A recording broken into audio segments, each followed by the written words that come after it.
کوئی عمل بچا کے رکھ, کچھ کر لے, کچھ زندگی میں اکٹھا کر لے. کوئی تو ایسا عمل ہو جب قیامت آئے تو مصیبت سے بچ سکے, تو قبر میں مصیبت سے بچ سکے, تو دنیا میں مصیبت سے بچ سکے.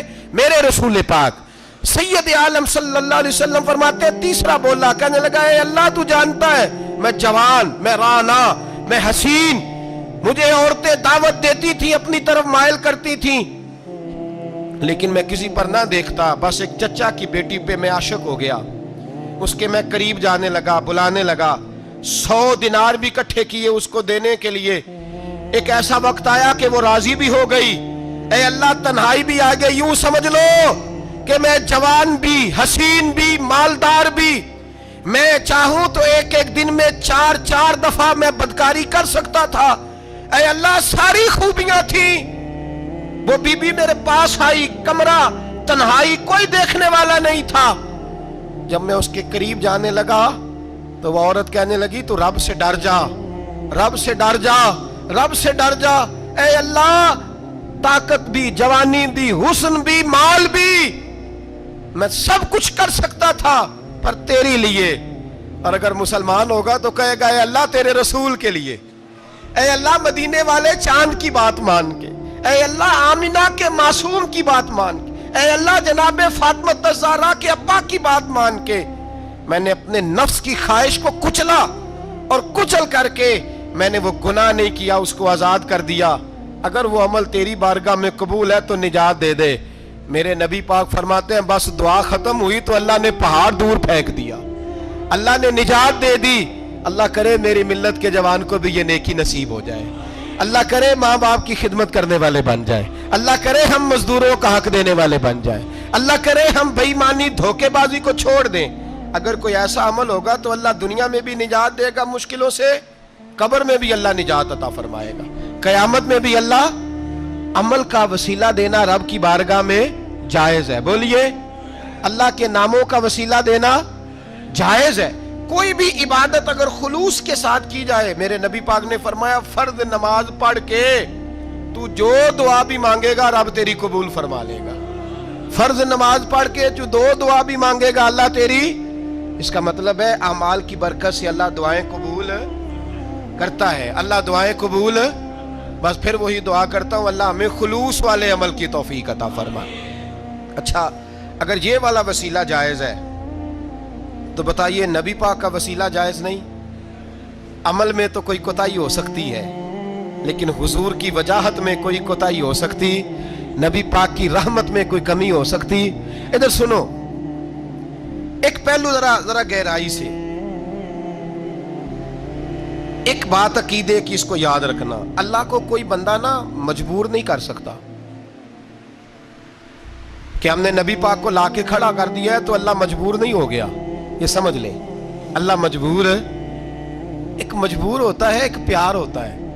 ان دونوں چیزوں میں اللہ کو اپنے رسول سے پیار ہے. نبی پاک فرماتے ہیں میں دعا کرنے گیا, اے اللہ میری امت پہ قحط نہ آئے. اللہ نے فرمایا ابھی نہیں آئے گا. اے اللہ میری امت کے چہرے نہ بدلیں, گناہ کریں تو مسخ نہ ہو, ابھی نہیں بدلیں گے. حضور فرماتے ہیں میں نے ہاتھ اٹھایا کہ اللہ یہ آپس میں لڑے نہ. توجہ کرنا جملوں پہ, اے اللہ یہ آپس میں لڑے نہ. اللہ یہ بھی کہہ سکتا تھا ابھی یہ نہیں قبول کرنی دعا. اللہ بے نیاز ہے نا, چاہے قبول کرے اور چاہے, توجہ کرو غور کرو بات پہ, اللہ چاہے تو قبول کرے چاہے تو. اے اللہ میری امت لڑے نہ, تو یہ نہیں فرمایا ابھی قبول نہیں کرتا, کہ محبوب یہ دعا مجھ سے مانگ ہی نہ. اے حبیب تو دعا مانگ, تو مانگے میں قبول نہ کروں, یہ ہو نہیں سکتا. اس طرح کر یہ دعا مجھ سے.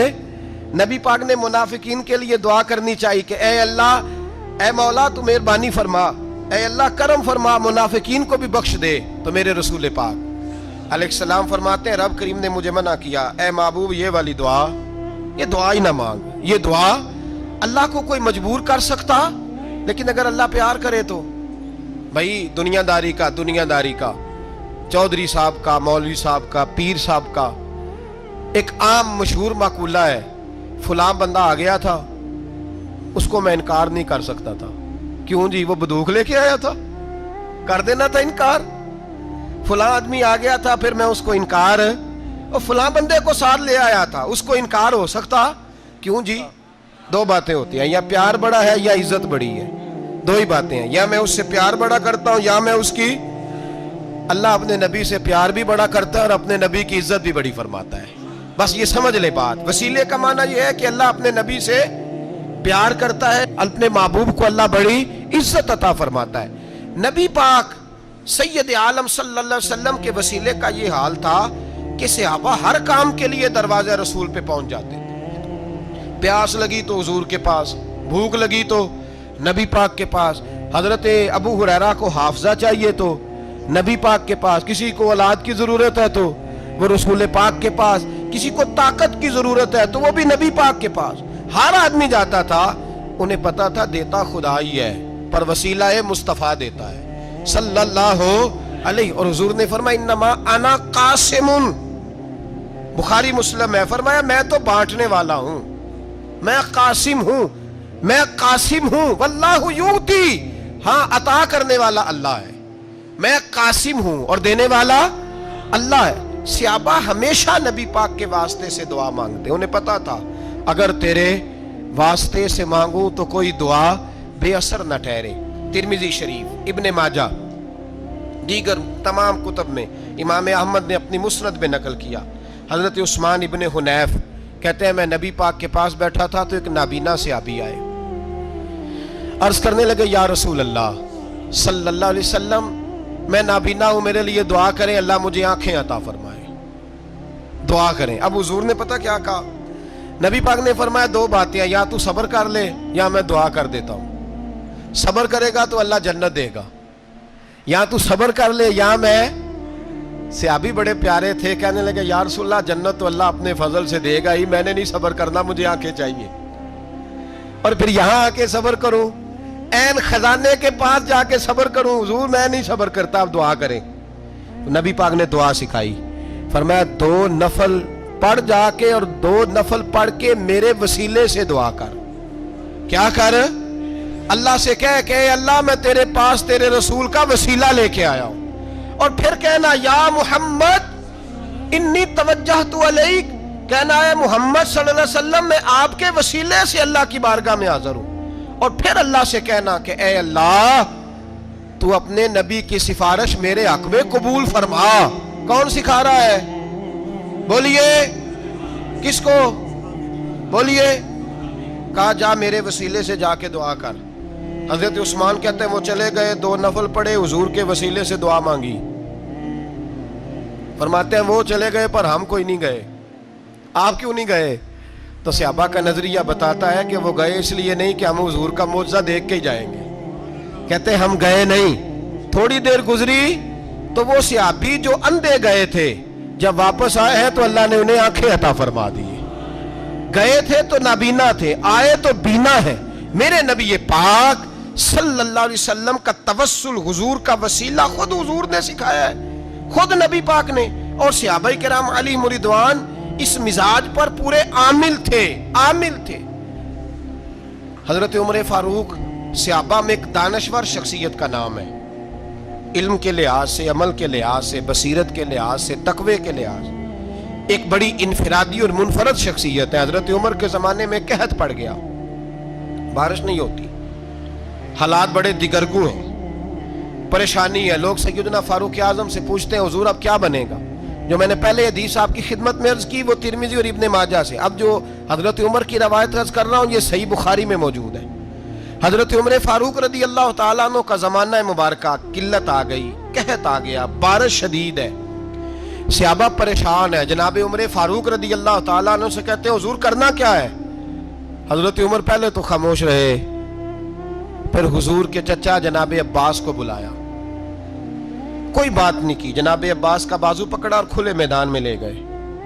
حضرت عمر دعا کرتے ہیں اور پوری امت کو دعا کا طریقہ بتلاتے ہیں۔ حضرت عمر کہتے ہیں اگر قبول کرانی ہے تو یہ طریقہ اختیار کرو، اگر اللہ کی بارگاہ میں دعاؤں کو مستجاب کرانا ہے تو یہ رنگ ہے جو امت مسلمہ کو میں سکھا رہا ہوں۔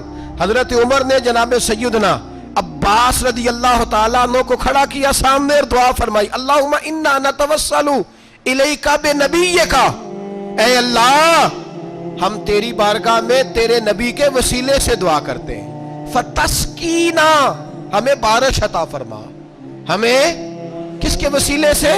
حضور، اور پھر کہا اللہم انا نتوسلک بام نبیک، اے اللہ ہم نے اپنے نبی کے چچا کے وسیلے سے بارش عطا فرما، اے اللہ ہمیں اپنے رسول کے چچا کے وسیلے سے، حضرت عباس کے وسیلے سے بارش دے۔ صحابہ کہتے ہیں جب ہم گئے تھے دعا مانگنے تو خشک سالی تھی، اور جب گھروں کو آ رہے تھے تو ہمارے کپڑے بارش سے بھیگ چکے تھے۔ اللہ نے بارش عطا کس کے وسیلے سے؟ حضرت عباس۔ اچھا یہ بات یہاں قابل غور ہے، حضرت عمر کے وسیلے سے بھی دعا ہو سکتی ہے، دعا سیدنا عمر فاروق کے وسیلے سے بھی، لیکن حضرت عمر رضی اللہ تعالیٰ عنہ نے نبی پاک کے چچا، چونکہ حضرت عباس جب آیا کرتے تھے تو حضور کھڑے ہو کے استقبال فرماتے تھے آپ کو دیکھتا ہوں تو مجھے اپنے والد کی یاد آتی۔ حضرت سیدنا عمر نے بتلایا کہ میں اس کو لے کے جا رہا ہوں جو نبی پاک کے زیادہ قریب ہے، جو حضور کے زیادہ قریب ہے، ان کے وسیلے سے دعا فرمائی۔ امت کو کیا درس دیا؟ فرمایا جو بھی حضور کے قریب ہو اس کے وسیلے سے دعا کرو، اللہ تمہیں آسانیاں نصیب فرمائے گا۔ اب ہمارا حال یہ ہے، انتشار ہی انتشار ہے، اختلاف ہی اختلاف ہے، شک کی شک ہے، پریشانی پریشانی، واضح حدیثیں موجود ہیں۔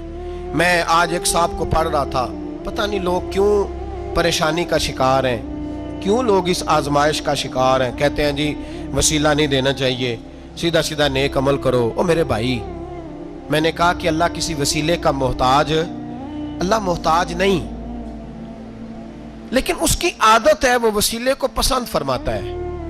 باریک بات مشکل ہوتی ہے لیکن موٹی بات تو سمجھ میں آنی چاہیے نا۔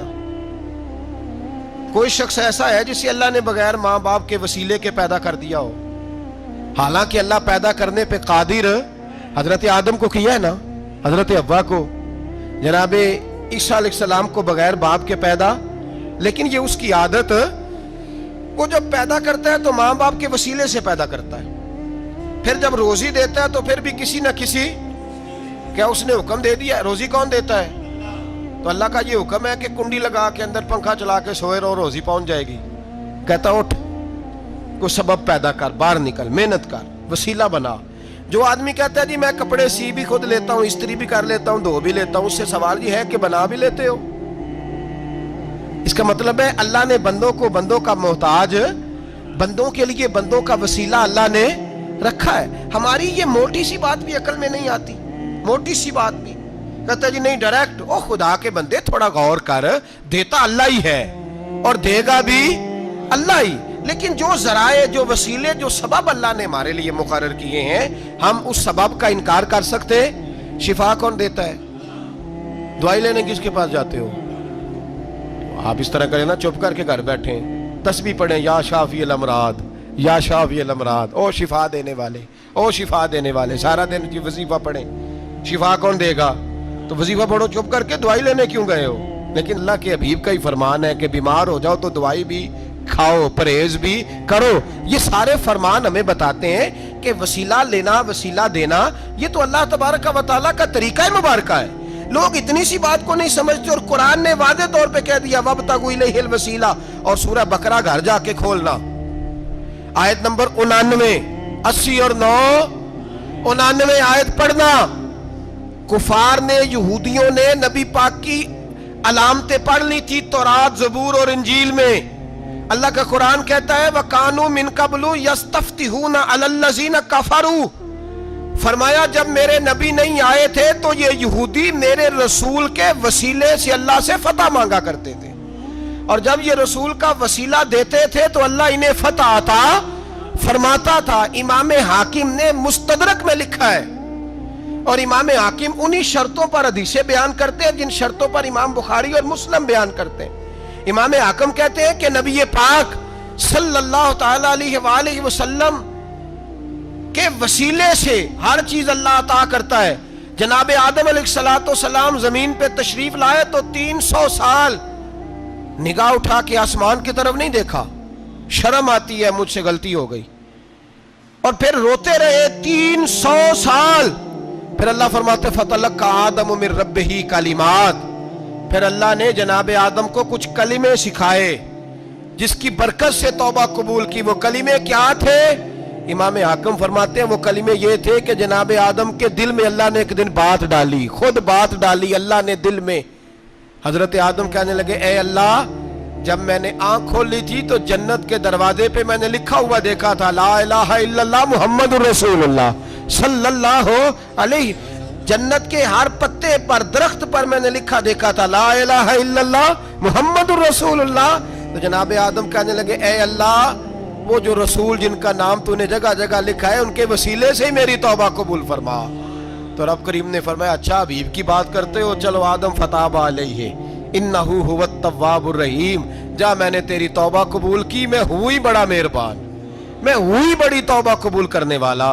شیخ سعدی فرمایا کرتے تھے اگر تیرے باپ کی توبہ جناب آدم کی توبہ مصطفیٰ کے وسیلے سے قبول ہوتی ہے تو کیوں انکاری ہو گیا ہے، تو کیوں انکاری ہو گیا، کیوں نہیں حضور کا وسیلہ مانگتا؟ میرے نبی پاک سید عالم صلی اللہ تعالی علیہ، لوگ بڑی ڈھٹائی سے انکار کرتے ہیں، بڑی دلیری سے انکار کرتے ہیں۔ او خدا کے بندو، یہ وسیلہ تو بڑا ضروری ہے، یہ وسیلہ تو بڑا قیمتی ہے۔ میرے نبی پاک صلی اللہ تعالی علیہ وآلہ وسلم نے خود یہ وسیلہ سکھایا، صحابہ اس کے قائل تھے۔